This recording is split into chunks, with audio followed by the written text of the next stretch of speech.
Run away now. It happened at a restaurant where my family and I visited after a long time. When the waitress handed me the menu, for some reason, she had a pale face and her hands were trembling. I held my breath as I read the message tucked into the menu. I shouldn't be here.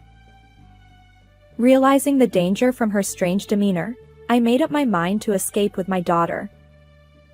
And the moment we climbed out of the restroom window, a voice stopped us. I am Lily Brown, and I am 30 years old. I recently celebrated our 5th wedding anniversary with my husband, David, who is 1 year older than me.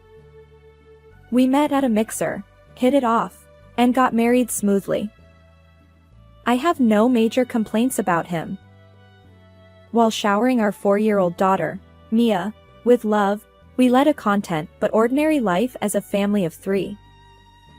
At that time, I believed these peaceful days would last forever. However, everything changed when something happened, a turning point that would shatter our tranquility in an instant.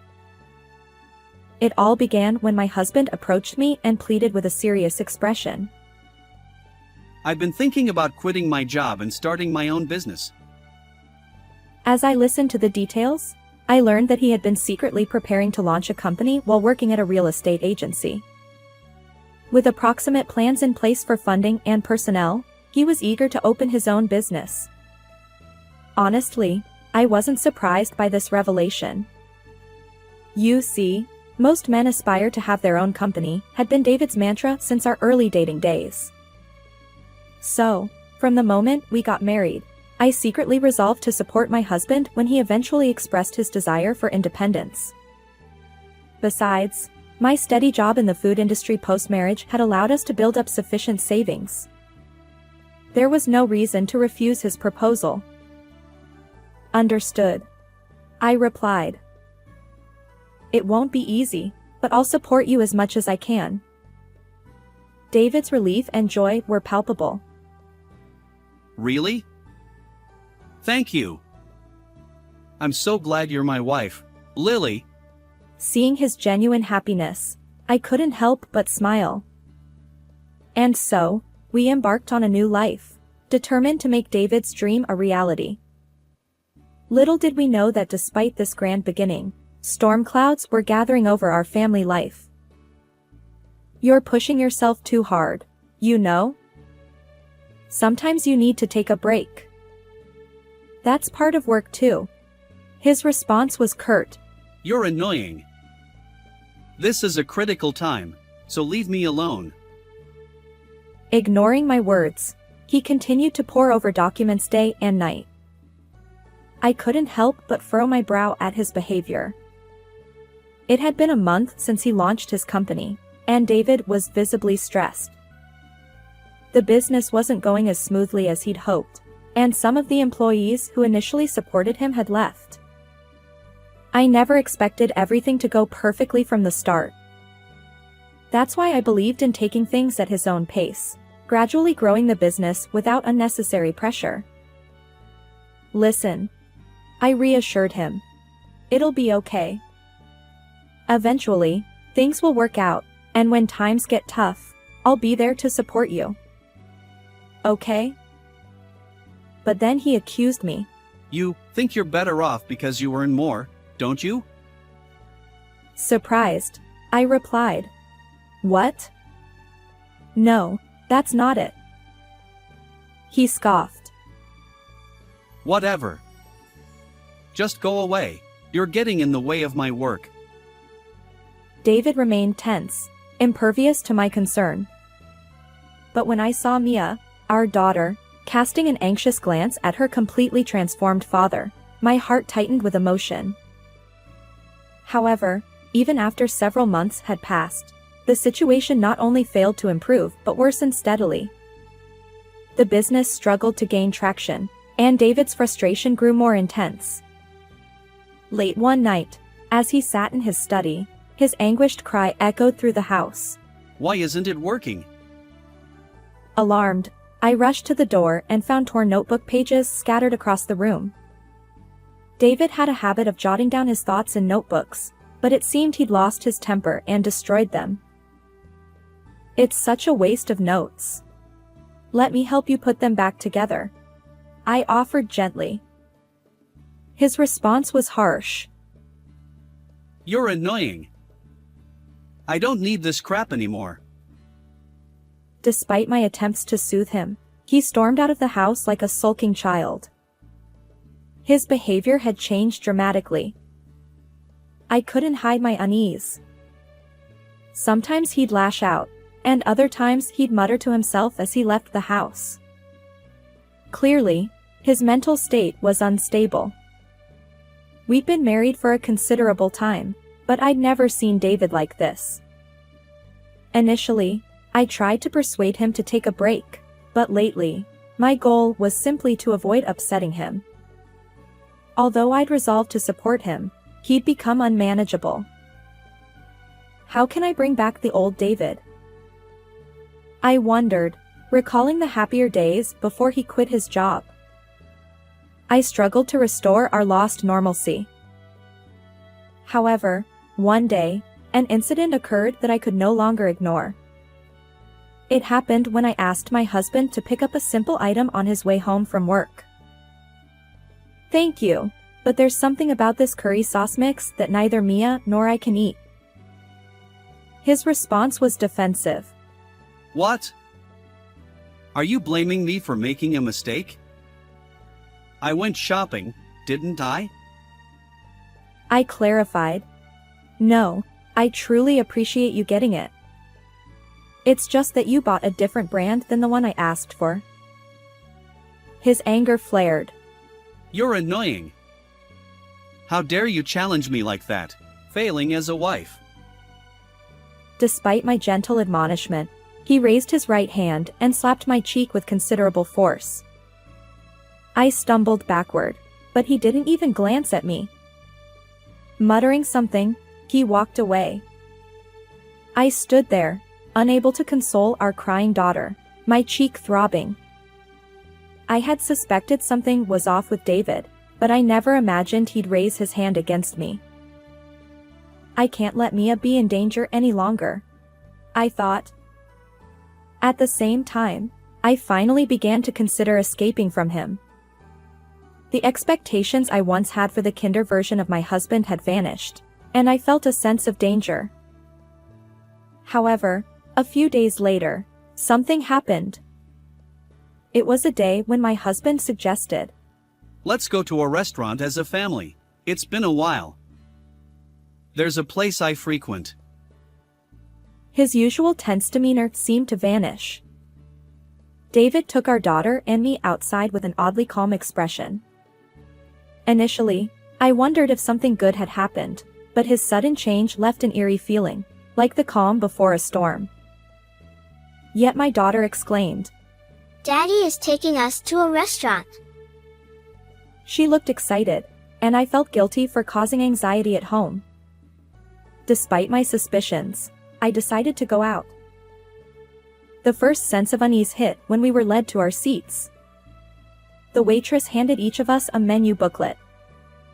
I noticed her hands trembling slightly. When I looked up, her complexion seemed off, pale, perhaps unwell. Is she feeling okay? I wondered. Lost in thought, I quickly drank the water she'd brought. I'll get a refill. He headed toward the kitchen. Despite the oddities, I decided to focus on ordering. I opened the menu, determined to make a choice. In the next moment, the characters before my eyes made me widen them in shock. What? There, inexplicably sandwiched between the menu pages, was a single sheet of paper. And on that note, trembling letters spelled out, "Run away now." As I pondered this, my mind raced through past events. David's sudden violent outbursts, followed by an oddly gentle demeanor. The waitress's strange behavior. And now, this note seemingly meant for me alone.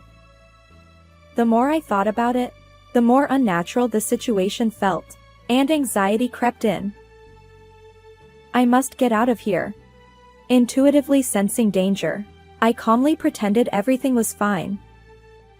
Confirming that David had returned to his seat, I discreetly took my daughter Mia's hand. "Let's go to the restroom for a moment," subtly grabbing our belongings and leaving the table. Fortunately, the restaurant's restroom had a large window, one I could slip through. "We'll escape from here." And so, successfully fleeing the restaurant with my puzzled daughter, I was about to put some distance between us and the unknown danger. But just as we moved away, a voice called out from behind. "Wait." Startled, I spun around. It was the same waitress who had handed us the menu earlier, now running toward us. She must have anticipated our escape from the restroom. "There's something I need to tell you." And as she revealed a horrifying truth I hadn't known, fear and determination collided within me. I resolved to bring justice to my changed husband. The next day, I was abruptly awakened by the sound of forceful knocking on the door. It was David, his anger evident in his voice. Hey! You're probably here, aren't you? I know. I hurried downstairs, signaling to my parents, who had also woken up due to the commotion. Alone, I approached the front door. Unbeknownst to David, I had taken Mia and sought refuge at my parents' house after escaping from the restaurant. If he continued shouting like this, it would draw unwanted attention from our neighbors. I took a deep breath, unlocked the door and opened it just a little bit. David burst in with incredible force. Open up. Why did you leave without telling me? Could you please keep it down? You're disturbing the neighbors. Betrayal. You're a traitor. This wretch. His face flushed. He continued to berate me. It was hard to believe that the person before me was the same one I had once loved, the one with whom I'd shared laughter at our wedding and watched our daughter grow. Who could have predicted this outcome? If it had come to this, I should have stopped. It was all over. Ever since that moment when we fled the restaurant, I had learned a shocking truth. I could never return to my family with him. I know. You were trying to kill Mia and me, weren't you? My words seemed to unsettle David for the first time. His body tensed. After escaping from the restaurant, Tracy, the waitress who had warned us of danger, comforted my bewildered daughter and me, explaining everything in a safe place. "You and your daughter have peanut allergies, right?" Yes, that's correct. But why do you ask? Actually, your husband was trying to feed you peanuts. According to Tracy, at that moment, while we thought he had gone to get water, my husband had secretly ordered a salad with peanut dressing, hoping we wouldn't notice. For Mia and me, who have allergies, that ingredient was as dangerous as poison, threatening our lives. Given my vigilance about food, from snacks to canned goods and even curry sauce mix, David couldn't have been unaware. In essence, he intentionally ordered allergens, attempting to send us to our demise. Were you after insurance money, perhaps? Independence seemed tough for you. As anger bubbled up, I trembled. While I feared for my life, what infuriated me most was that David had considered harming our precious daughter. If it were merely financial hardship, I would have supported him tirelessly. After all, mutual support is the essence of marriage. But how could he entertain such a horrifying idea about our sweet child? I didn't do any of that. It's all your imagination. There's no evidence. His panicked voice echoed through the room as I stared at him down. Unfortunately, I have all the evidence I need. Remember the notebook you kept at home? David seemed lost for words, perhaps realizing he'd been caught. But why did Tracy, the waitress who warned us about the danger, know about our allergies and manage to thwart this incident? The answer lay in his habit of keeping a notebook. Tracy had accidentally glimpsed its contents while refilling water. In that notebook, she found details about our allergies and the entire plan to harm us. Though surprised, Tracy couldn't be sure if he was serious, so she couldn't report it to the police. Instead, she discreetly alerted the entire restaurant staff. When David brought us there, chaos erupted in the kitchen. Before we came here, I retrieved the notebook with the plan. Wait. Return it. Without that, I continued. It's already in police custody. Finally grasping the gravity of the situation, David turned pale and trembled. I found the incriminating notebook in the study. As a witness to the fact that he intentionally ordered a menu item containing peanuts, I took Tracy with me and rushed to the police station with evidence. The police promptly accepted our complaint as a case once they reviewed the surveillance footage from the restaurant, which clearly captured David's behavior. My parents reported it earlier, so the police will arrive soon, I revealed, my ears attuned to distant sirens. As I stared at my pale-faced husband, he began to panic. I'm sorry. I didn't mean it that way. Please help me. Tell the police it was a misunderstanding. He desperately pleaded with me, tears streaming down his face. That's impossible, isn't it? My husband stammered. The company is on the brink of collapse, and I need money. That's why I'm so sorry, forgive me. But as I coldly dismissed him, his apologies fell on deaf ears. No matter how happy our days had been, I couldn't forgive this man who had threatened my life and that of our precious daughter. Make amends properly. I pushed him away. David slumped, defeated, as if he'd given up on everything. After being taken to the police station, my husband was promptly arrested for his actions in this case.